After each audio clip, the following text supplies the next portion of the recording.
자, 이번 시간 저번 시간에 이어서 이제 붕당 정치 전개 조금만 해 보겠습니다. 이번 시간은 조금 정신을 좀 차리셔야 될 것 같아요. 이번 시간하고 아마 다음 시간 제가 1시간에 끝낼지 2시간에 끝낼지 잘 모르겠어요. 한번 진행을 해 볼게요. 여러분들은 걱정 안 하셔도 됩니다. 그냥 제가 말씀드리는 대로 따라오시면 돼요. 자, 197쪽. 우리가 이제 저번 시간에 어디까지 했냐면 선조. 그렇죠?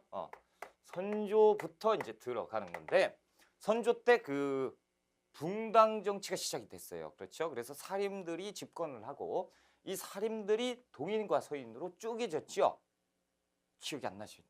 기억이 안 나시긴. 선조 때 이 동인과 서인으로 분화가 됐습니다. 그렇죠? 그래서 동인과 서인. 자, 이들은 왜 분화가 됐죠? 이조 전랑직 때문에 분화가 됐습니다. 자, 이조 전랑직으로 분화가 됐는데 이 이조 전랑직 197쪽이에요. 페이지는 197쪽이고 붕당 정치 전개 양괄호 2번이에요. 그래서 선조 때 그 서인과 동인으로 분화가 됐습니다. 그렇죠? 동인이 우세한데 서인이 또 그러니까 집권 여당은 동인 그리고 서인 조금 있으면 또 바뀌어요. 막 바뀌어. 아무튼 그러니까 막 바뀌니까 힘들다. 그렇죠?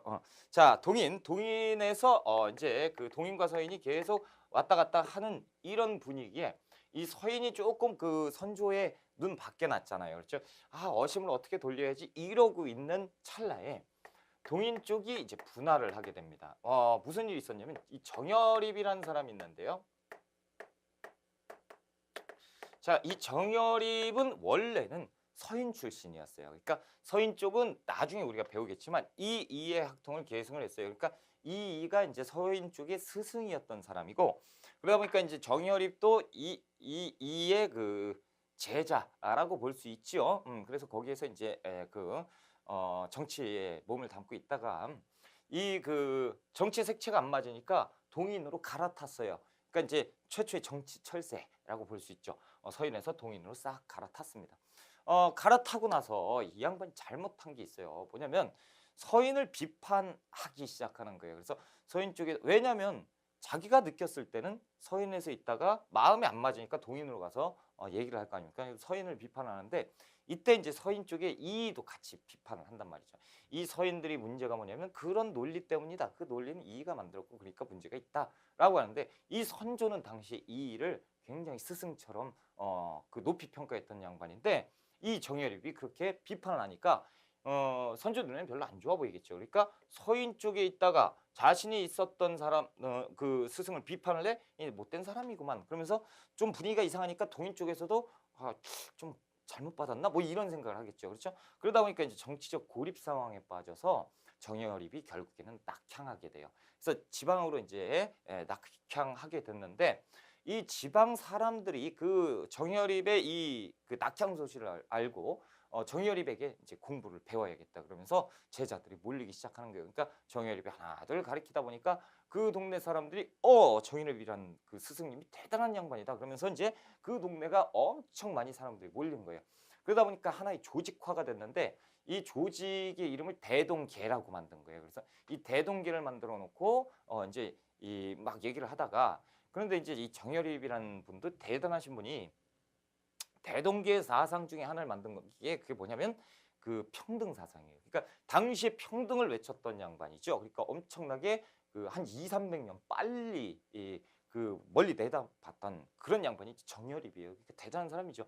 근데 이 정여립이 평등 사상이 알려지면서 이 동인 서인 할 거 없이 이제 얘기를 하는 거예요. 이 양반 이상한데 선조가 이 사실을 알았어요. 뭐 평등이라고 하면 뭐 양반하고 평민하고 노비하고 같다고 결국에 이렇게 하면 왕 나도 부정하겠네. 나도 너네랑 똑같은 사람이네. 뭐 이렇게 되는 거죠. 그러면서 이제 잡아와 이렇게 되는 거예요. 그래서 정여립이 조직했던 이 대동계가 완전 쑥대밭이 되고 그다음에 이제 관군이 들이닥쳐서 정여립을 잡기 시작하는데 정여립이 도망을 치다가 못 가겠다 그래서 이제 절벽에서 떨어져 가지고 이제 자살을 하게 되는데 그래서 이 정여립이라는 사람이 영모냐 아니냐 그건 모르죠. 그래서 이걸 가지고 이제 모반 사건이라고 해요. 정열 모반 사건이 있었는데 이 모반 사건을 가지고 이 서인 쪽에서 우리가 조사하겠다 이렇게 되는 거죠. 이제 맺힌 거 다 푸는 거죠. 이놈이 예전에 이랬지 그러면서 이제 풀기 시작하는데 이때 서인의 그 일종의 이제 특검이에요. 특검. 그 검찰이 새로 꾸려지는 거지. 이때 이제 수장이 이제 정철이에요. 정철, 송광별곡 뭐 이런 거 있잖아요. 그렇죠? 그 관동별곡 뭐 이렇게 국어 시간에 우리 배웠던 그 정철이 원래 정치인이죠. 그래서 이 정철이 수사인이 돼가지고 여기에서 이 관련된 사람들 색출하기 시작하는데 당시 정철은 그러니까 우리가 알고 있는 것처럼 좀 유하거나 그런 사람이 조금 아니었던 것을 여기에서 볼 수 있는데 정철이 칼을 들어서 막 제끼기 시작하는데 당시에 선비 2천여 명이 싹 다 죽어요. 그러니까 엄청났던 사건이지 이 사건을 계기로 해서 동인 쪽에서 이 정철이 이렇게 이제 그러니까 정철이 아니고 서인 쪽이죠. 이 서인 쪽이 이걸 너무 몰아붙여서 심각하게 이런 정치적 변란을 만들고 있는 거 아니냐 너무하는 것 같다라는 쪽이 이제 북인이에요. 그러면서 근데 그 우리가 잘못한 것 같으니까 니들도 좀 조용히 있는 게 안 돼. 어디 그런 얘기를 할 수가 있냐고 같은 당파에서 말이야 막 색깔이 틀려 니들 서인 편이야 뭐 이렇게 되면서 그래서 조금 온화한 쪽을 띄는 것이 이제 남인이에요. 이렇게 분화가 되는 것이 이제 동인에서 도인에서 남인과 북인으로 분화가 됐다라는 거죠.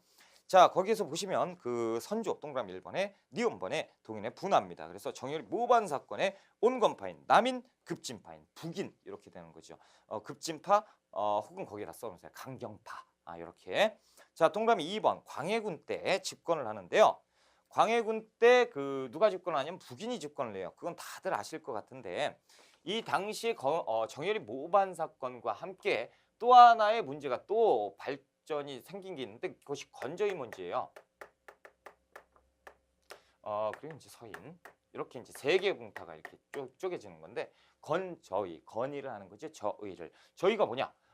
전하, 저하 부르죠. 저하 누구예요? 왕세자 세자 책봉 문제예요.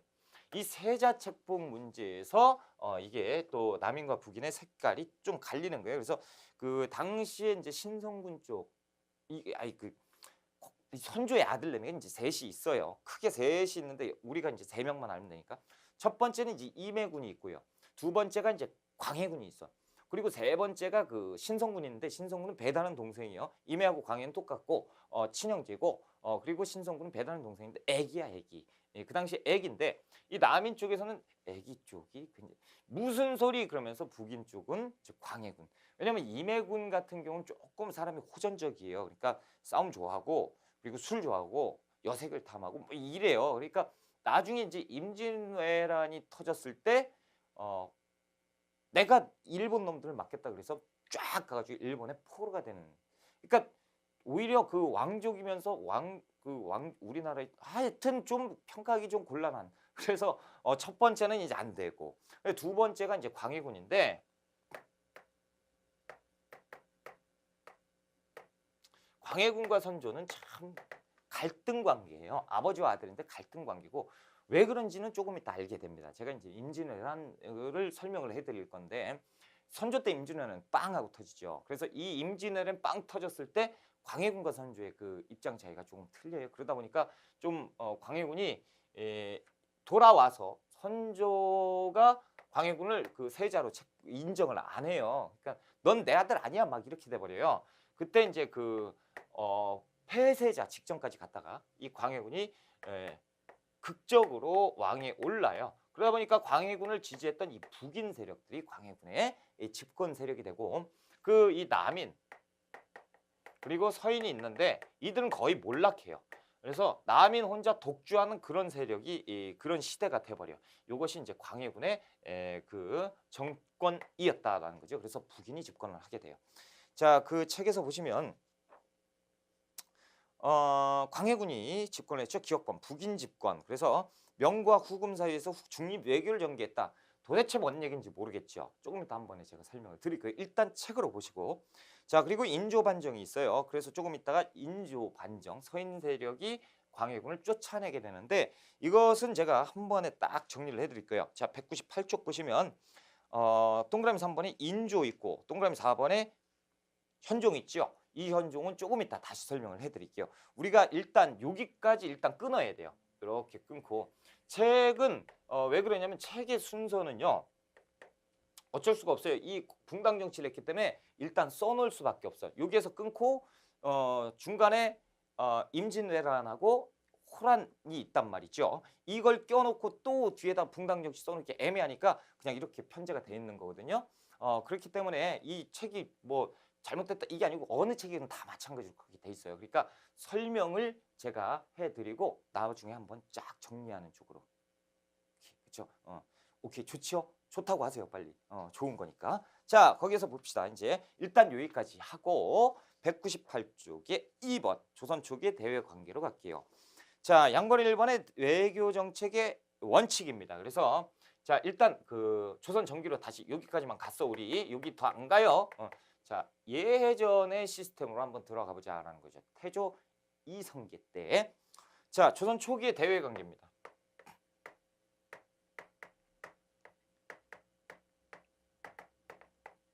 조선 초 대외 관계는 별로 안 좋았다고요. 그렇죠? 자, 1번 외교 정책의 원칙은 기본적으로 4대 교린입니다. 자, 이 4대 어느 나라를 4대 하는 게 명나라를 4대 하는 거죠. 그리고 조금 있으면 조선 후기 가면 청나라도 해당이 되고 그리고 이제 교린 같은 경우는 그 중국 뺀 나머지를 다 교린이라고 합니다. 그래서 교린이라고 하면 이 강경책과 강경책 뭔지 알죠? 이놈 자식들이 그러면 혼내는 거죠. 그리고 그 회유책은 회유하는 거예요. 얘들아 너네 그러면 안 돼. 그리고 달래고 그렇죠. 요거 줄게 요거 줄게 이렇게 하자 막 이렇게 달래는 거죠. 그래서 이거 줬는데도 화나게 안 해? 때려야죠. 그렇죠. 강경책과 회유책을 동시에 병행하는 것을 교린이라고 해요. 자 거기 아래 보시면 중국과 4대 정책입니다. 그래서 중국을 4대 하는데 원칙은 뭡니까? 그 중국의 연호를 사용해요. 중국의 연호를 사용하는 것이 이제 기본이고 그렇죠? 그리고 중국과의 조공관계 우리가 조공을 바치는 거죠. 자, 요것이 이제 기본적인 4대 관계고 주변국과는 교린 정책입니다. 그래서 강경책과 회유책을 병행했던 관계지요. 자, 한번 봅시다. 일단 명나라의 관계. 조선 초니까 이제 명밖에 없겠죠. 요것은 이제 후기니까. 명나라하고 관계를 봅시다. 건국 초기는 누구 때요? 태조 때죠. 태조 때는 관계가 안 좋았다고요. 그렇죠? 관계가 엄청 안 좋았어요. 정도전의 요동정벌. 그렇죠? 요동정벌하니까 뭐야 저놈 저 어린 놈이 저거 웃기는 놈들이 이렇게 되겠지. 그러니까 관계가 별로 안 좋아요. 자 정도전의 요동정벌 그리고 그 왕제의 난으로 태종이 정도전을 축출하면서 이제 중단이 되었다. 뭐 이런 내용인데 거기에 또 하나 뭐가 있냐면 표전 문제가 있어요. 우리 시험과 관련된 거 하나 적어 놓으세요. 표전 문제. 표전 문제는 뭐냐면 이 우리가 그 명나라한테 인정을 받기 위해서 이제 그 외교 문서를 보내잖아. 그렇죠? 외교 문서를 이렇게 보냈는데 이 명나라에서 이 외교 문제, 이 외교 문서의 글귀가 엉망진창이다라고 하면 트집을 잡기 시작해요. 그래서 이걸 쓴 놈이 누구야? 이거 쓴 놈 그거 아니야? 그러면서 정도전을 잡아오라고 해. 정도전을 잡아오라는 뭐 이런 문제 막 이렇게 그러니까 정도전 잡아가서 정도전 가면 죽지요. 왜? 이 요동정벌 이가 추진하잖아요. 명나라에도 그 뭐야 그 눈이 있는데요. 그렇죠? 정보통이 있는데 다 알잖아요. 그러니까 정도전 잡아라 막 이렇게 하다가 태조가 그러다가 이제 태조 그 아들내미 5번째 아들내미 이방원이를 보내요. 이방원이를 보내면서 명나라에 보냈는데 명나라에 죽으러 가라 이거지. 근데 명나라에 가서 이 당시에 그 명나라의 그러니까 명나라의 황자죠. 왕자를 만나서 이 양반하고 친해져요. 근데 그 왕자가 나중에 황태자의 봉해지고 그리고 그 황태자가 나중에 황제가 돼요. 그러니 이렇게 되는데 이제 그 양반하고 친해진 거야. 그래서 이제 태종이 넘어와서 아버지 제가 어느 정도 해결을 받습니다. 어이고 살아 돌아와서 그것만 해도 다행인데 큰일 나고 왔구나. 이렇게 되면서 이제 왕제의 난 막 정리하고 그렇죠. 그런 다음에 태종이 왕이 됐죠. 태조가 이놈 자식이 이러고 이제 갔잖아. 그렇죠. 그때 이제 태종이 왕이 됐을 때 바로 어떻게 명나라에서 잘했네 친구 그러면서 이제 그 4대 관계를 맺게 되는 거예요. 그러니까 태종 때 관계가 좋아졌다 이렇게 보시면 돼요. 태종 이후 태종 이방원이 왕이 됐습니다. 그러니까 명나라에서도 인정을 해주게 되는 거죠. 그렇죠? 우리와 4대 관계를 맺자. 이렇게 돼요. 그래서 명과 친선 관계를 유지했는데 이것을 가지고 우리가 자주적 신립 외교를 했다라고 얘기를 해요. 뭐냐? 중국에서 얘기하죠. 조선 니네 나라는 말이야. 우리의 속국이었어. 그래서 우리가 하라는 대로 다 했고 그렇기 때문에 조선이라는 나라도 따지고 보면 중국 아니야? 뭐 이런 식으로 얘기하죠. 그럴 때 얘기합니다. 무슨 소리? 우리가 4대는 했다라는 거죠. 그렇죠? 니네를 상국으로 섬기긴 했는데 결과적으로 뭐 내정 간섭 있죠? 내정 간섭 이런 거는 없었습니다. 이런 건 존재하지 않았어요. 웃기지 마! 막 이렇게 나는데 내정 간섭이라고 하면 예전에 우리가 그 고려 시대 때는 어쩔 수가 없죠. 원 간섭기 기억나세요? 원 간섭기 때 어떤 일이 있었어요? 애들이 왕도 갈아치우고 막 그렇죠. 그 정치 잘못하면 야! 막 이게 내정 간섭이에요. 그런데 우리가 조선 시대 언제도 그런 일이 벌어진 적이 단 한 번도 없어요. 그렇죠? 그러니 이것은 우리가 내정 간섭을 받았다고 할 수가 없는 거죠. 그리고 이런 것들이 있어요. 뭐냐면 4대 관계 있죠. 그래서 4대 관계 그 왼쪽에 198쪽 왼쪽 날개에 보시면 사절의 종류 있어요. 정기사절, 그래서 부정기사절이 있는데 정기사절은 말 그대로 정해놓고 그 시간에 가면 되는 거예요. 그러니까 1년에 한 3번, 그래서 조선의 3대 사절단이 있어요. 그게 이제 정기사절인데 일단 그 정월 초하루, 그러니까 1월 1일, 그렇죠? 해가 바뀌었다. 그러면 이제 문안인사 가는 거예요. 쫙 하고. 그리고 이제 그 왕실에 그러니까 황실이지, 명나라 황실에 축제 뭐가 있냐면 이제 황제 생일, 그리고 그 황태우의 생일, 그리고 그의 어머니의 생일, 그의 자식의 생일, 이런 생일들 그때 우리가 가서 인사하는 거, 그리고 동지에 가서 인사하는 거, 이런 게 있어요. 그것만 갔다 오면 돼. 그것만. 그러니까 기분 나빠도 챙겨서 가자. 그래서 선물 보내주죠. 그럼 우리가 인삼을 한 100뿌리 정도, 100불이 더 되겠지, 그렇죠? 이 정도만 딱 가지고 갖다 치자고요. 그러면 우리가 딱 가죠. 그러면 어이구 왔어, 왔어, 자 편하게 쉬다 가. 그러면서 이제 대접해주죠. 극진히 대접해요. 그 상국으로서의 그 체면을 보여줘야 되잖아, 그렇죠? 품이 그러니까 막 술 먹이고 밥 먹이고. 저희 이제 가볼게요. 그래 근데 잠깐 있어봐. 그때 니들이 이거 갖고 왔지? 그럼 뭐 상국으로서 이거 하사해야지. 그러면서 이제 이만큼을 보는. 그렇죠? 그러니까 이거 재미 좀 쏠쏠한데, 그러면서 계속 보내요. 그럼 막 보내. 우리는 요만큼 갖고 가고 상국은 이만큼 보내고. 그러니까 정사에는 내용이 그렇게 많지는 않은데 야사에 보면 이 명나라 중국에서 오지 말라고, 야 이 그만 와, 이것들이 지금 이걸로 장사하나, 오지 마, 이런 내용이 있을 정도였으니까. 그러니까 이것만 딱 봤을 때만 해도 우리가 우리 거 실리는 챙겼다라는 거죠. 그래서 자주적으로 했다는 거지 어디 내정 간섭 말도 안 되는 소리 하지 마라 이런 거예요. 이것이 자주적 실리 외교라고 합니다. 그래서 자주적 실리 외교를 왜 설명을 했겠어요? 시험 나오니까. 그렇죠?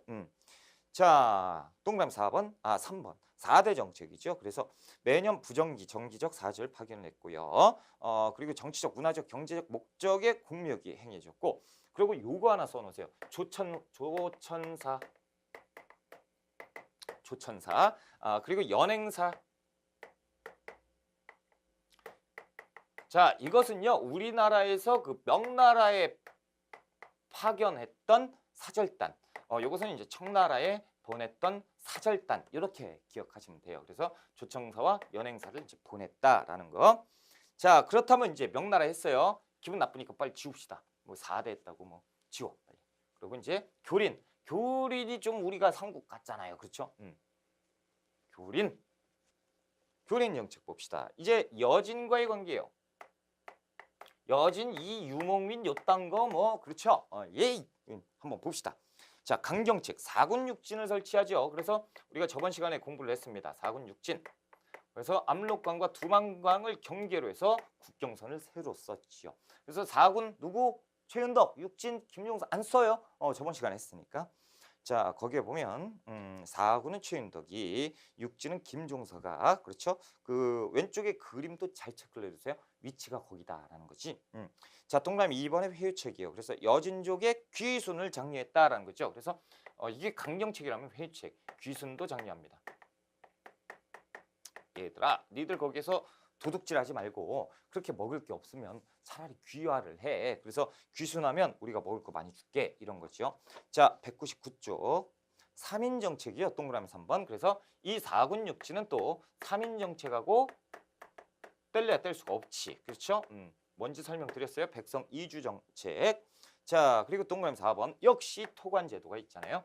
토관제도 역시 4군 육진 뗄래야 뗄 수가 없다라는 거 다 설명드렸던 거. 그래서 토착 세력을 관리로 임명하는 그런 제도죠. 자, 그렇다면 일본 놈들하고는 또 어떤 일이 있을까? 일본 놈들은 하여튼 참 할 말이 많아요. 알죠? 회유책. 그래서 제한된 무역을 허용합니다. 그래요. 설명을 한번 드릴게요. 이거 모르면 그러니까 책 뭐 내용 뭐 이런 거보다 일단 일본 놈들을 아셔야지요. 그렇죠? 좀 이따 바로 임진왜란 안 할 건데 이 일본 놈들이요. 이 당시에 이제 14세기 15세기에 막부 정권입니다. 막부 정권이라고 하면 이 사무라이들이 그 칼 쫙 하는 있잖아요. 그래서 이 전국 시대가 열려요. 전국 시대라고 하면 그 여러분들이 잘 모르시기지요. 쉽게 얘기해서 우리가 이 신라 말에 그 지방오족 세력, 그렇죠?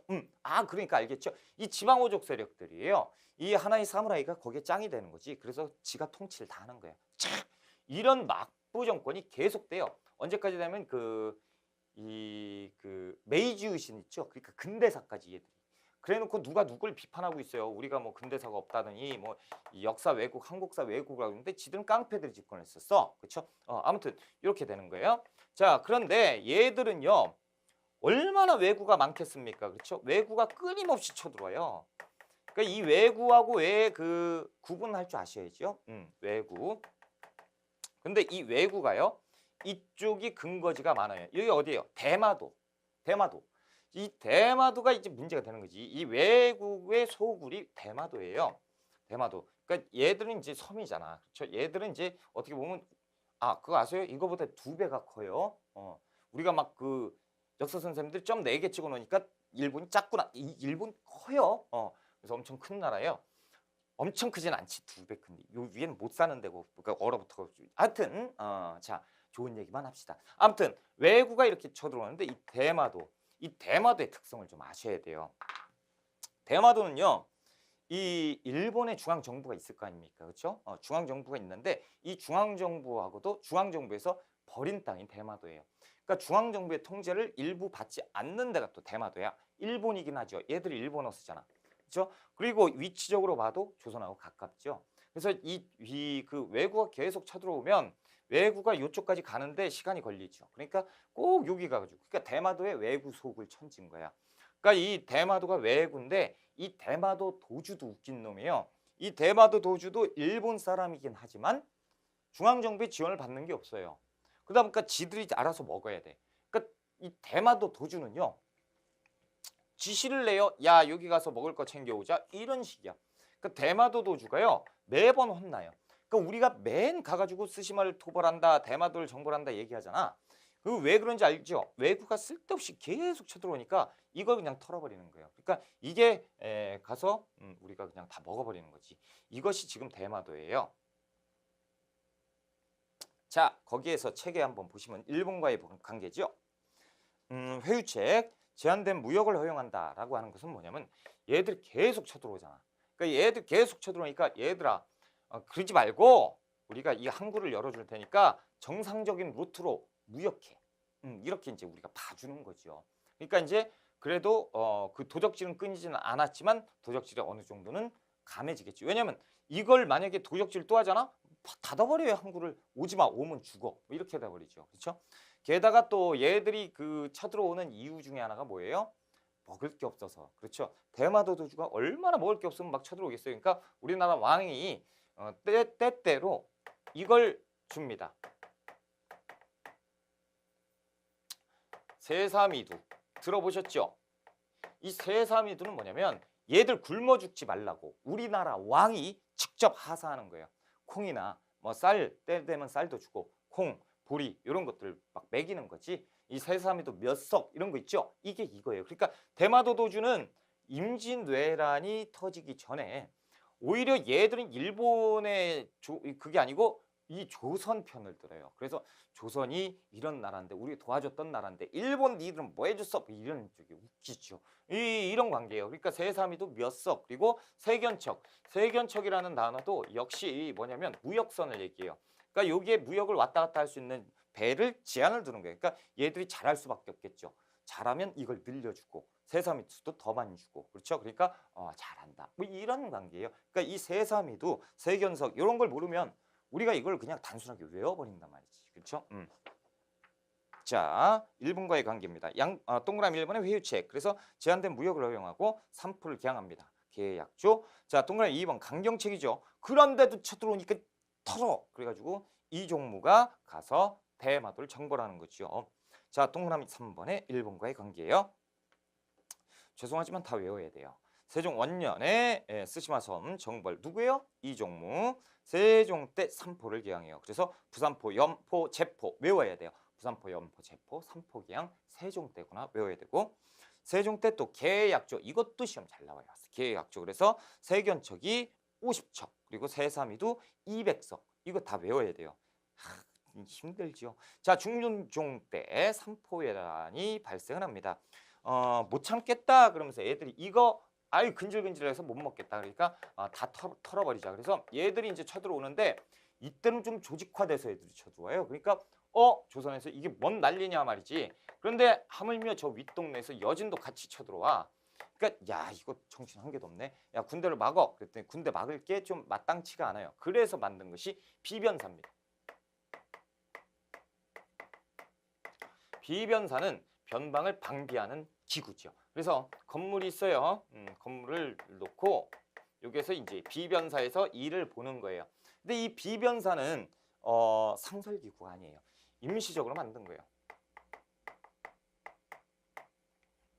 그래서 예전에 그 고려시대에 도병마사 식목도감 있죠. 도병마사 식목도감 기억하시면 돼요. 그래서 도병마사 식목도감은 그 고관이 가가지고 모였다가 이 일이 끝나면 그냥 나와가지고 자신의 이치로 돌아가면 되잖아요. 그러니까 맨 처음에 만들었던 게 이 비변사의 임시기구, 변방을 방비하는 기구, 비변사를 만들었는데 이것이 언제 만들었다? 중종 때 만들었어요. 임시기구로 설치가 됐다. 외워야 돼요. 자, 그리고 중종 7년에 임신약조가 있는데 제포만 기항했어요. 근데 최근 시험에서는 임신약조는 거의 시험에 보이지를 않고 중종 때 사량진 외변이 있었고 명종 때 정미약조가 있었고 명종 때 을묘외변이 터져요. 을묘외변이 터지면서 이제 을묘외변이 터지면서 다시 한 번 터진 거야. 그러니까 야 이거 빨리 해체하자라고 할 때 터져버렸어. 야야야 아니야. 이제 안 되겠어. 얘들 너무 많이 쳐들어오니까 이걸 그냥 하나의 기구로 만들어보자. 삼설기구화가 되는 거야. 그러니까 이때부터 조금 이상해져요. 정치기구가. 우리 정치기구 왕 밑에 의정부가 있고 육조가 있잖아. 의정부와 육조의 장관들이 여기 가서 회의를 했겠죠. 그러니까 당시에 이 비변사가 그 상설기구가 되면서 의정부와 육조는 어떻게 되냐면 건물은 있어요. 이름도 있어요. 사람이 없네. 그렇죠? 이런 구조로 되어버려요. 그러니까 이쪽에 가서 의정부와 육조에서 결제를 받을 일이 있으면 비변사에 가서 결제 받고 다시 돌아오고 이런 일이 생겨버리는 거죠. 자, 비변사. 자, 그래서 명종 때 을묘외변이 터지면서 상설기구가 됐다. 외워야죠. 자, 그리고 선조 때 임진왜란이 터지죠. 그렇죠? 그리고 선조 때 정유재란이 또 터지고 자, 광해군 때 기유약조. 요것도 외워야 되는데 이 내용까지는 우리가 이 임진왜란이 끝난 다음에 제가 설명을 드릴게요. 자, 그리고 동그라미 4번에 동남아시아가 있어요. 초기에 류쿠, 시암, 자바 요런 나라들 있죠. 이 동남아시아. 자, 동남아시아 같은 경우 우리에게 조공을 바쳤어요. 그래서 우리가 조공을 받았던 나라가 동남아시아예요. 이 류쿠, 시암, 자바 요런 나라 됐습니다. 그래서 한 페이지 넘겨보시면 이제 임진왜란이 터져요. 임진왜란. 자, 200족이죠. 200족 임진왜란 보자.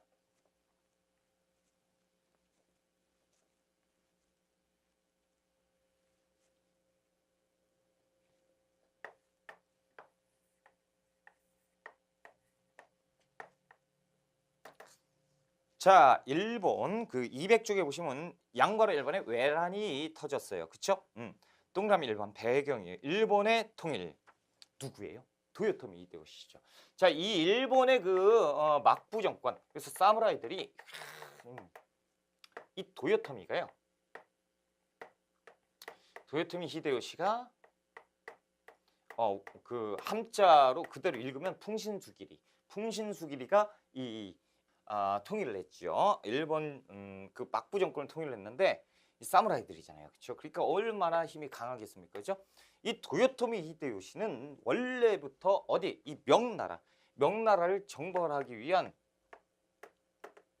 목적을 갖고 있었다라는 거죠. 그러니까 얘들은요 원래 조선이라는 나라는 관심이 없었어요. 조선이라는 나라가 관심이 없었기 때문에 조선이라는 정보도 없었던 애들, 이 멍청한 애들이죠, 그렇죠? 아무튼 이 도요토미 히데요시가 나라를 통일하고 그 다음에 그 조선에게 편지를 써요. 근데 누구를 부르겠어요? 당연히 친한 애들, 그렇죠? 이 대마도 도주를 오라고 그래요. 그래서 대마도 도주에게 얘기를 합니다. 도요토미 히데요시. 자, 이제부터 명나라를 칠 것이다. 그러니까 정명향도, 정명가도, 혹은 또 왕명가도 이런 얘기를 쓰는데 명나라를 갈 거니까 길을 열어라라는 거죠. 그러니까 이제 올라가면 여는 거예요. 일본 놈들이 얼마나 웃긴 놈들인 줄 알아요? 그 이 임진왜란 말고요. 예전에 일제 강점기 있죠. 그때도 그랬어요. 얘들은 우리나라는 그냥 먹는 거고 그리고 여기가 뭐냐면 이 병참기지, 그렇죠? 그래서 이 군사 기지를 만들어 가지고 지네 나라 싸운 전쟁이면서 말이죠. 여기를 그 군수물자 창고로 만들어 가지고 여기에서 전쟁을 하려고 했다. 아이고 진짜 화나죠. 아무튼 이 일본 놈들이 그래요. 그래서 이 도요토미 히데요시가 여기에서 편지를 써요. 그래서 야, 일단 내가 명나라를 칠 것인데 이 가운데 걸리적거리는 이 조선은 일단 우리한테 항복을 하고 항복한 다음에 우리가 군대를 보내면 길을 열어라라는 얘기를 쓰는 거죠. 이 그 대마도 도주는요 이 편지 내용을 보고 벌벌 떨죠. 큰일 났다는 거예요. 이유는 어디에 있어요? 이 대마도 도주가 와가지고 자 얘들이 전쟁을 가요. 여기 풍랑이 엄청 세잖아요. 그렇죠? 그럼 어디로 집결을 하겠어? 대마도죠. 대마도 완전 쑥대밭이 된단 말이야. 그러니까 이 대마도 도주는 열받는 거예요. 아니 지들이 뭐 우리한테 해준 게 있다고? 지금 이런 문제 이렇게 해가지고 이렇게 해서 전쟁 빵 터지면 우리 동네 그렇지만 여기에서 만약에 안 하면 내 목이 날라가. 그렇죠? 애매한 관계가 있었던 이 대마도 도주예요. 그러니까 이 대마도 도주는 조선에게 알려요. 뭐라고 알려면 이 그 서찰 꾸며요. 그래서 이 내용을 바꿔. 자, 우리나라 일본은 도요토미 히데요시가 정권을 장악을 해서 새로운 막부 시대가 열렸다라는 거죠. 그래서 이 상국인 조선에게 국제적인 정당성을 확보하기 위한 그 편지를 쓰니 조선 왕께서는 저희에게 이 정부를 인정해달라 이런 내용으로 편지를 고쳐요. 언제든지 그렇지만 조선은 명나라에게 건국의 정당성을 찾고요. 일본은 조선에게 정당성을 찾습니다. 이것이 그러니까 얘는 이쪽 보고 있고 얘는 이쪽 보고 있잖아. 이렇게 보고 있잖아. 뭐 도와줘, 막 인정해줘, 뭐 이렇게 되잖아요. 그렇죠? 아무튼 그런 내용으로 편지를 바꿔요. 당시 조선은 선조죠. 자, 선조 때 그 동인과 서인이 막 이해관계로 막 싸우고 있을 때예요. 자, 그때 이런 편지가 탁 오는 거죠. 그러니까 선조가 어이 여보시오, 싸움은 조금 이따 하고, 자 동인 서인 여러분들이 저기 사절단을 꾸려서 일본에 갔다 오시오. 불쌍한 것들 인정 좀 해주고 오세요라고 하면서 동인하고 서인하고 딱 보냅니다. 그래서 정사 서인 그 황윤길 그리고 동인 김성일 이렇게 해서 이제 그 정사와 부사 해가지고 사절단을 꾸려서 보내요. 사절단이 갑니다. 대마도에 딱 도착해. 대마도 도주가 어서 오십시오 이렇게 되는 거죠. 그러면서 일본에 딱 가요.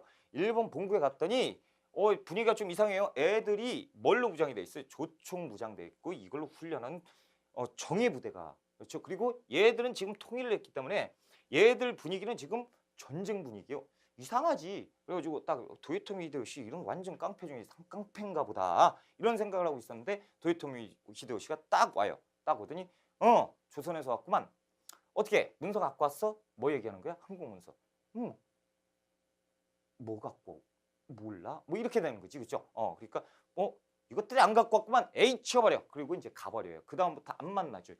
그러니까 이때 사절단이요. 일본에서 3개월 동안 못 만나. 3개월 동안 고립 아니면 고립 상황에 빠져요. 그래서 나가기도 그렇고 아니 뭐 이건 대접이 이래 뭐 이러면서 근데 분위기는 이상하죠. 전쟁 분위기.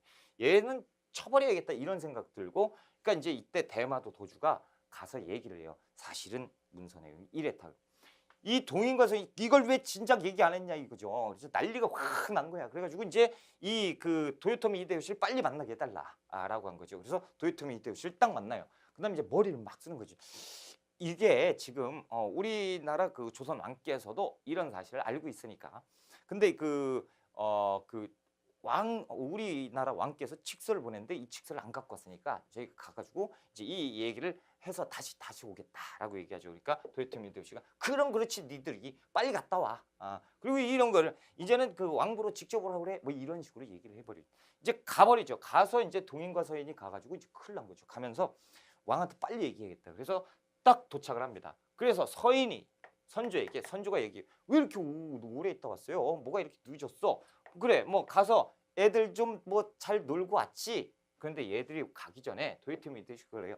잠깐 사절단 가지 마봐. 자 일단 왔으니까 너네가 우리나라에 항복을 했잖아. 그러니까 우리나라 그 어느 정도 대국인지 그건 알고 가야지 속국이. 그치? 보고가 그때 이제 보는 것이 이제 조총부대 훈련하는 모습인데 이 조총부대가 그 조총이라는 게 그 심지 있잖아요. 칙 해가지고 탕 하는 거잖아요.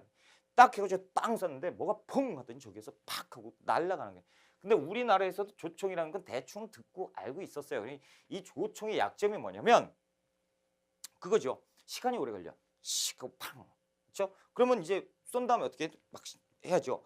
닦고 화약 집어넣고 다시 닦고 심지 끼고 딱 해가지고 시간 오래 걸리죠. 근데 이걸 단점을 보완했어요. 얘들은 벌써 3개 부대로 정렬해요. 3열이 탁 서 있고 그 2열, 3열 다 앉아 있다가 1열이 팍 있나요? 탕 쏴요. 그다음 탁 앉아. 그럼 막 쑤시고 있죠? 그럼 2열이 있나요? 탁 있나가지고 탕 쏘고 딱 앉으면 3열이 있나요? 이런 그 정예부대. 그러니까 시기적으로 이 약점 보완을 했던 애들이 얘들이야. 엄청나게 군대 그 조직화돼 있었어요. 당시에. 그러니까 이 동인하고 서인이 가가지고 선조한테 얘기를 하는 거지. 지금 이렇다라고 얘기를 하는데 서인이 먼저 얘기합니다. 이게 그게 아니고 얘들이 이런 내용이 있다.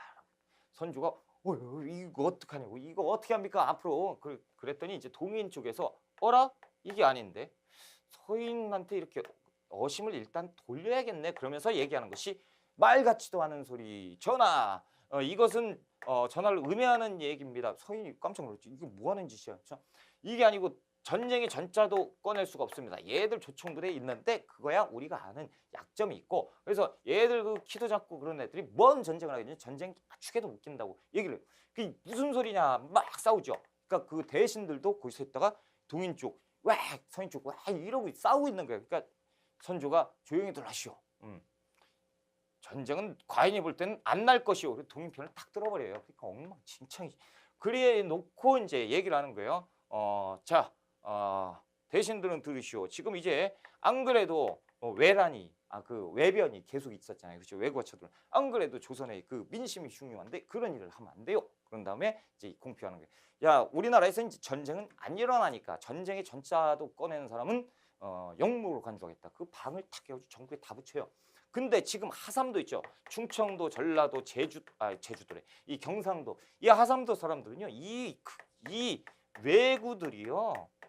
이렇게 말을 못하죠. 계속 쳐들어왔었거든. 그러니까 이 사람들은 무슨 상황이었냐면 이제 못 살겠다. 그래서 짐 꾸려가지고 이사하는 상황이야. 근데 방이 붙어 있어요. 전쟁 안 나고 왜구는 뭐 이상한 소리를 하고 있어요. 진짜 일러봤죠. 그렇죠. 그 도망가고. 그래서 실제로 여기는 사람 거의 안 살았어요.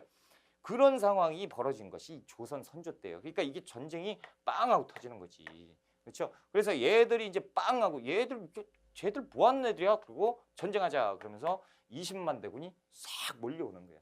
이 배에 싹 몰려오는데 여기에서 맨 처음에 그 동네에서 그 정발이라는 첨사, 정발이 거기에서 이제 사냥하고 있어서 얼마나 팔자 좋아. 사냥하고 말 타고 막 뛰어놀고 있는데 장군은 큰일 났습니다. 뭐가 큰일 났냐? 저기 보십시오. 그냥 딱 봤는데 바다가 시커매요. 엄청난 대군이 막 이거 큰일 났다, 큰일 났다. 야, 동네 애들 좀 모아봐. 그리고 딱 모아봐야 뭐 얼마 안 되죠. 야, 막어. 그러면서 막았는데 깨지죠. 그 다음에 바로 송상현. 송상현이 바로 버텼지만 이들이 다 깨져요. 난리가 난 거예요. 전쟁 안 난다며. 그렇죠? 그러면서 이제 선조가 이제 큰일 났죠. 자, 이 일을 어쩔 것이냐. 지금 애들이 쳐들어왔다는데 얘들 이 대단한 이 장수들이 다 깨졌다는데 전하 걱정하지 마십시오. 내가 갔다 오겠습니다. 그러면서 누가 뛰어가요? 신립장수가 충주로 뛰어가죠. 이 충주에서 신립장수가 뛰어가는데 이 신립장군은 당시에 얼마나 대단한 사람이었냐면 그 고려 말에 그 최영과 이성계가 스타덤에 오르죠. 그런 사람이 신립장수 확 뛰어가죠. 그런데 우리가 그 배웠잖아요. 재승방약 체제. 그렇죠? 그러니까 이 동네가 사람들이 이제 충주로 다 몰렸어요. 모여라. 그렇죠? 그러니까 이 동네에서 얘들이 여기 오는데 보름밖에 안 걸려요. 한양까지 다 치는데. 이렇게 막 보름밖에 안 걸리는 이 이유가 어디 있냐면 이 재승방약 체제 문제가 있었던 거예요. 다 모여버리니까 여기 깨졌죠? 그 뒤에는 없어요. 무혈입성. 그러다가 한 군데 나오고 깨지고 이쪽 올라오면 요만큼 다 깨지는 거예요. 그러니까 충주성의 사람들이 다 모였는데 신립장수가 늦게 오는 바람에 여기가 벌써 깨져버렸어요. 그러니까 신립장수는 가가지고 그 병력 모으느라고 엄청난 고생을 해요. 하여튼 이 성에서 성이 이제 천의 요새예요. 높고 그러니까 이제 안 깨져. 그러니까 애들이 여기에서 이 성을 깨겠다고 막 하다가 이게 포위를 합니다.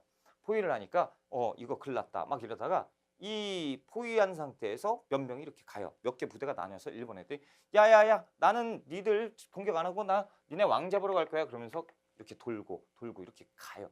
그러니까 여기에서 신립장수가 이게 아닌데 야 일단 나봐. 그럼 6인 조금 남았네. 저것들 야 일단 활 쏴. 그럼 막 쏘죠. 근데 얘들이 약을 올려요. 그러면서 막 그러면서 우린 끝까지 할 거야. 막 저거 얼마 안 되거든요. 자 나를 따라라. 문을 열어라. 성문 쫙 열고 달려가기 시작하는 거예요.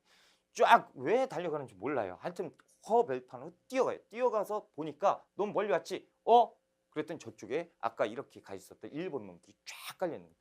야 이거 큰일 났다. 뒤로 후퇴. 그래서 막 후퇴했는데 성문도 닫혀 있어요. 일본한테 뺏겼어요.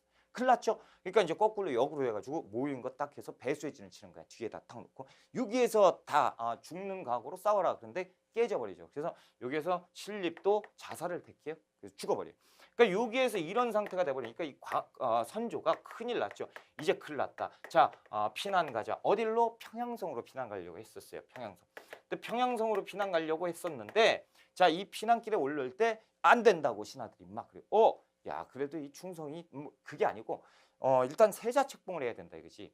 왜? 그 왕이 죽으면요. 전쟁이 터졌잖아요. 왕이 죽으면 끝나요. 그러니까 세자가 필요한 거예요. 그래서 세자 책봉을 해야 되는데 이때 선조가 제일 싫어했던 사람이 광해군이에요. 아들인데도 되게 광해군이 어렸을 때는 엄청 이뻐했어요. 왜 똑똑하냐. 근데 가면 갈수록 똑똑해요. 근데 선조가 가면 갈수록 좀 실정이 늘었거든. 그때 이제 광해군이 피식 웃고 뭐 그러죠. 이거는 이렇게 되는데 근데 선조의 눈에만 그렇게 보이는 거야. 광해군은 그게 아니죠. 우리 아버지가 실정을 했으니까 내가 그것을 해야 된다. 뭐 그러면서 이렇게 하는 건데 그의 눈에는 그렇게 보였던 거야. 선조가. 왜냐면 선조는 왕의 정당성이 조금 부족하잖아요. 그렇죠? 그 서자의 아들인데 서손이잖아요. 그러니까 좀 부족하다 보니까 좀 그 피해의식 이런 게 있다고 해야 될까? 아무튼 이 아들에게까지도 질투를 했었던 사람이 선조. 그래서 이 왕세자 당시 이제 광해군이죠. 광해군에게 그래 야 광해군 있잖아. 네가 해. 너 이제 해야지. 그리고 이제 던져줘요. 그러니까 임시적으로 던져주는 거야. 그런 다음에 이제 가죠. 그 이 평양성에서요. 아버지 저는 뒤를 돕겠습니다. 아버지가 그 피난을 더 가세요. 왜냐면 평양성에 도착했더니 여기가 함락됐어요. 벌써 끝난 거야. 그러니까 선조가 그래 아들아 너밖에 없구나. 그래서 의주로 피난 가요. 근데 의주로 피난 가서 넘어가려고 했던 게 선조인데 이것을 명나라에서 알고요. 명나라에서 생각해보니까 이상한 거야. 왜? 이거 어떻게 수도가 15일 만에 그냥 끝나요. 20일도 안 돼가지고 끝날 수가 있냐. 그렇죠? 명나라에서 저거는 일본하고 조선하고 합작품이다 말이지. 그 조선도 일본 품에 딱 해가지고 명나라를 칠 것이다. 그러니까 일단 이 선조 요거 조사를 해봐야 되니까 못 넘어오게 해. 그래가지고 압록강에 있었던 배를 다 불질러요. 그래서 배가 없으니까 못 넘어갔던 것이 선조예요. 그래서 의주에서 발이 묶인 거야. 그래서 못 넘어갔어요. 자 아무튼 이 광해군은 여기에서 이쪽으로 해서 이렇게 해서 뭐 하고 있는 거예요? 의병을 모집합니다. 그러니까 광해군이 확 다니는 거야. 분조라고 하는데 조정을 둘로 쪼개는 거예요. 그래서 한쪽은 피난, 그리고 한쪽은 의병. 그래서 광해군을 필두로 해서 착 모이니까 이 왕세자가 오셨다고 사람들이 막 들고 일어나요. 그러니까 이 광해군이 좋다, 그렇죠? 그래서 의병 모집하고 그리고 막 그래서 왜군을 소탕하기 시작하는 거예요. 이 왜군을 격퇴하고 한쪽 아버지는 피난 가고, 그렇죠? 이 와중이에요. 요 아래를 끊었죠. 누가 끊었어요? 이순신 장군이 끊어버린 거예요. 자, 이순신 장군이 끊어버렸어요. 그래서 보급로를 차단해버린 거죠. 그러니까 전투 부대는 벌써 상륙을 했어요. 와, 애들이 이제 하고 있는데 요게 뒤에 그 탄날 넣어야죠. 그리고 밥 식량 줘야죠. 뭐 그 인원 죽은 거 보충해야죠. 이게 해야 되는데 이 보충 대대가 길을 막혀가지고 이렇게 됐던 게 이순신 장군. 그래서 이순신 장군이 여기 바닷길을 끊어버리니까 얘들도 야 보내지 마 이렇게 나요. 왜? 어차피 가서 죽으니까 일단 보내지 마. 그래서 끊겨요. 결국에 끊겨가지고 얘들이 오히려 고립 상황이 돼버렸죠.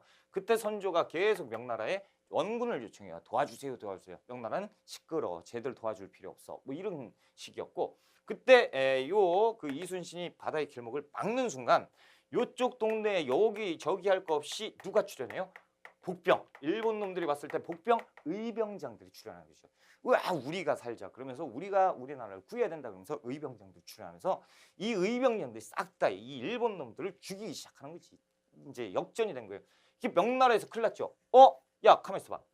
얘들 빨리 도와줘야겠다. 왜요? 우리나라에 도와주는 도움을 요청을 했었는데 소국, 그러니까 우리를 섬겼던 나라인데 우리가 안 도와주면 어떻게 돼요? 바보가 되죠. 얼마나 국제적으로 망신살이 뻗쳐요. 그러니까 야, 안 되겠어. 지금 빨리 짐이라도 꾸려. 지금이라도 보내. 그래서 이제 보내는 거야. 그래서 원군이 가게 되는 거예요. 그래서 이때는 애들이 다 후퇴하고 있을 때예요. 근데 이 후퇴가 어디에서 멈췄냐면 이 평양성에서 멈췄어요. 요 아래부터 이제 애들이 이제 가서 야, 후퇴하자 이런 분위기였어. 의병들이 막 곳곳에서 일어나니까, 그렇죠? 그리고 홍위 장군 아시죠? 곽지우는 옷을 나눠 입었어요. 빨간 옷. 그러니까 이 일본 놈들 눈에는 홍위 장군 곽지우가요.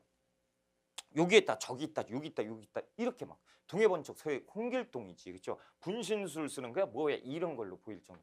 하여튼 의병의 활약이 엄청나게 대단했을 때가 이때예요.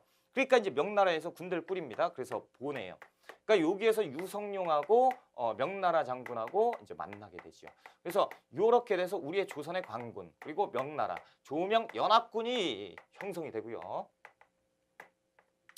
이 연합군이 바로 친 데가 평양성이에요. 이 평양성은 그 총 3번 우리가 공격을 해요.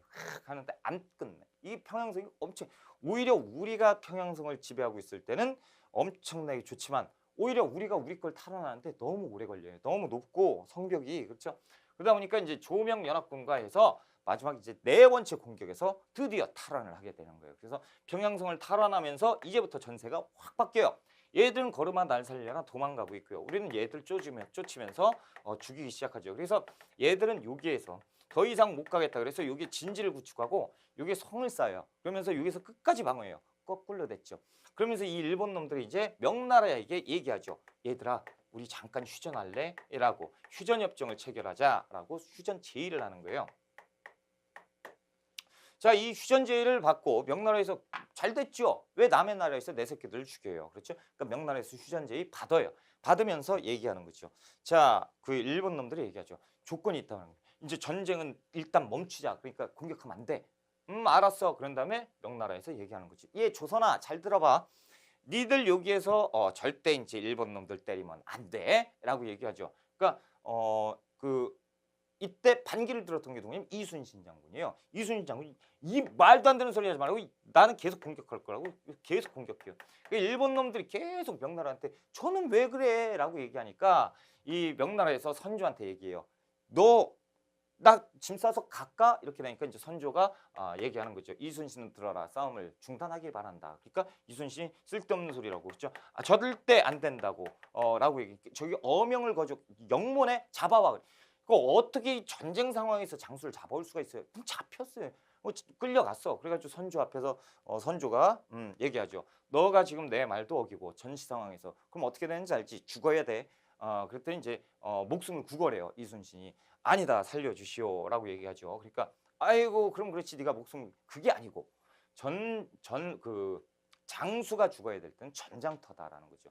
내가 전장에서 죽겠다라는 약속을 해요. 그러니까 목숨을 살려달라. 그리고 신하들도 공이 높은데 죽이면 안 된다. 그래서 그러면 뭐 살리든가 대신 저 딱지 다 떼. 뭐예요? 백의종군을 시켜요. 그게 엉망진창이지.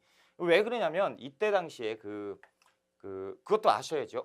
이순신은 이 동네에 사람들에게 통행세도 걷었습니다. 뭐냐면 여기에 이제 어업 활동하라고 길을 터주고 군대로 이렇게 포위해가지고 이제 그 어업 활동을 하게 하고 이 군비를 조달할 목적으로 조금씩 걷었어요. 그리고 그거를 이 백성들이 자진납부하기도 하고 막 그랬단 말이죠. 백성들이 오히려 내겠다고 해가지고 이렇게 거둔 건데 그런 거 가지고도 네가 왕해라 뭐 그러면 네가 영모네 그러면서 이제 밀어붙인 거야. 몰아놓고. 그래서 이제 이렇게 있을 때 다시 일본 놈들이 이순신이 없어. 그러면서 이상한 얘기를 하잖아요. 그렇죠? 땅땡이 떼줘라. 그리고 이 반쪽에 가지고 우리는 먹을게. 니네가 명나라가 여기 먹으면 되지 않니?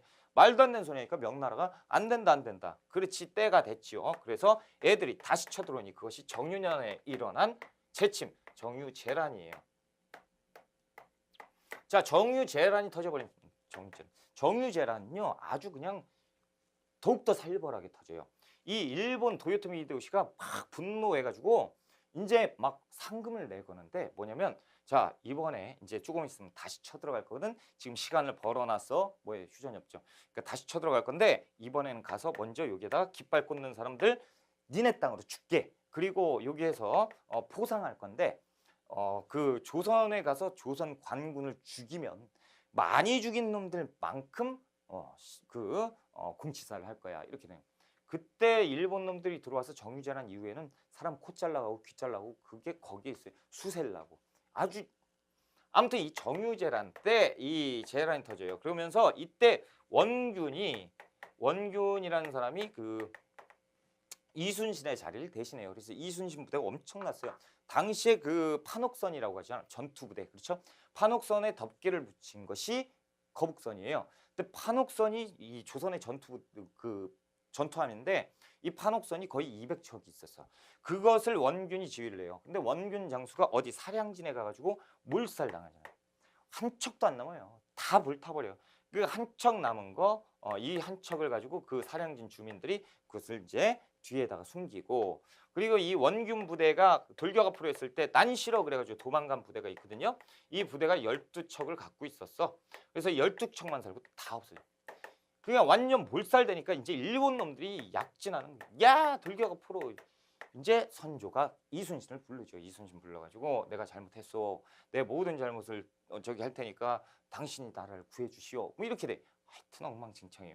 이순신이 다시 갔더니 배가 한 대도 없어. 그러니까 한 대도 없고 그때 이 소식을 알고 이 12척을 가지고 그 장수가 들어오지요. 그래서 12척이 있는데 사실은 이랬다. 이 일을 좀 덮어달라. 그래 그거 덮어줄게. 12척 생겼어요.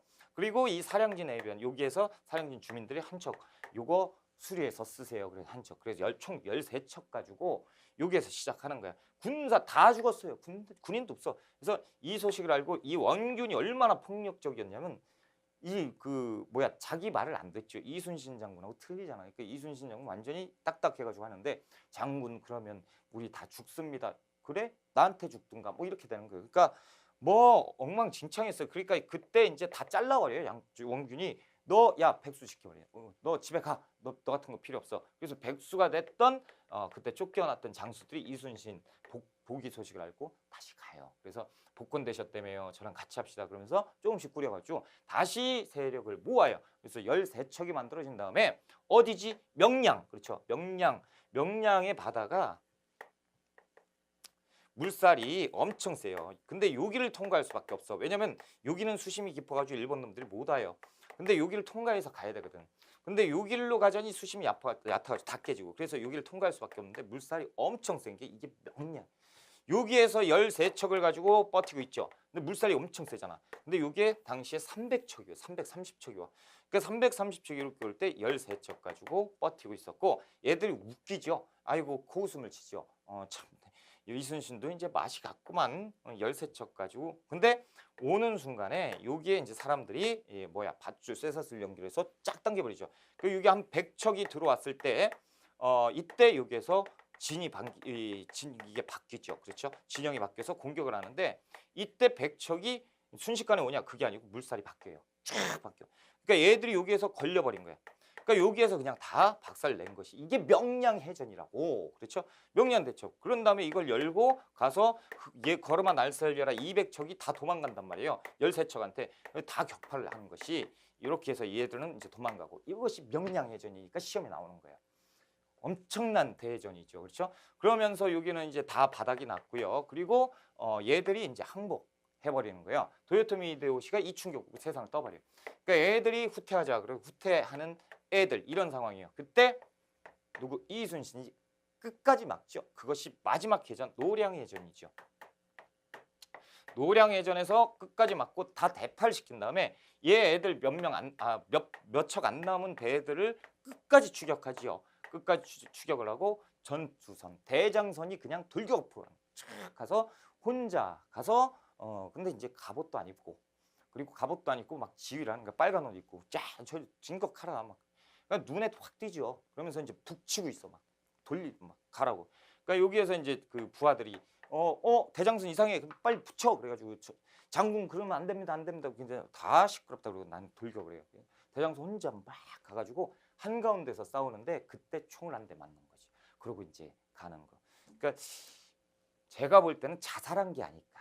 그렇죠? 왜냐면 이 임진왜란 때 자신의 어머니도 세상을 떠요. 등지고 자신의 자식도 다 죽어요. 한 명 빼고 다 죽고 자신의 처도 다 죽어요. 일본 놈들은 싹 다 죽어. 게다가 여기에서 군공을 세우면 이 선조가 왕이 되고 그렇죠. 선조가 또 뭔 짓 할지 모르고 조금 있다 이 광해군이요. 광해군이 왕을 한단 말이야. 근데 광해군이 이 이순신을 굉장히 좋아했어요. 근데 이때 당시에 이 분위기는 선조는 왕도 아니거든. 민심 자체가. 그렇죠? 광해군이 있죠. 이건데 이 하삼도 사람들은 내가 왕인 줄 알아. 그렇죠? 이순신. 그러니까 이순신 혼자는 여러 생각이 왔다 갔겠죠. 그러니까 돌아가봐야 갈 데도 없고 그러니까 이제 가자. 뭐 이런 게 아니었을까? 제 혼자 생각이에요. 자, 이제 혼자 생각은 됐고 200쪽 봅시다. 시험에는 이 내용 전체가 나오는 거 아시죠? 전체가 나와. 이 옛날 얘기라고 해야죠. 와 재밌는데 그게 아니고 전체가 나와요. 순서 막 생각해야 돼요. 자 보시면 돼요. 자 동그라미 2번에 임진왜란이죠. 1592년 일본의 침략 명부도는 정령가도. 그래서 길을 열어라. 근데 니은번 왜군의 부산진 상륙. 그래서 동래성이 함락되죠. 그래서 부산의 정발 그리고 그 동래선의 송상현. 자 정발이 전사했다. 송상현이 전사했다. 이게 임진왜란의 시작이에요. 그러니까 정발과 송상현 가해가지고 나오잖아. 그러면 임진왜란이 시작했구나. 1592년 4월 달 이렇게 기억하면 돼요. 자, 그 디귿번 왜군의 북상. 그래서 충주에서 깨지죠. 신립이 깨져버렸어요. 자, 그리고 쫓겨나죠. 그래서 선조가 의주까지 피난을 하죠. 자, 명예 원군 요청했으나 안 도와주고 그렇죠. 평양선이 함락됐는데 이제 여기에서 이 사이에는 뭐가 들어가야 돼? 그 아래 내용이 들어가야죠. 그렇죠. 그 이순신이 맞고 의병장이 들어서면서 명나라가 참전을 하고 그래서 명나라가 참전해서 어딜 탈환했어요? 평양성. 그렇죠. 자, 평양이 함락됐어요. 명나라의 원군 파견. 자, 리얼번 수군의 승리. 그래서 제해권을 장악했습니다. 누가? 이순신. 그래서 왜군의 보급로를 차단했고 서해안 그 전라도와 이 서해권은 이순신이 막았다라는 거죠. 옥포해전이 첫 승리. 다 외워야 돼요. 자, 사천해전. 그래서 최초 거북선을 가지고 갔고 거북선은 돌격선이에요. 어디다가 할까?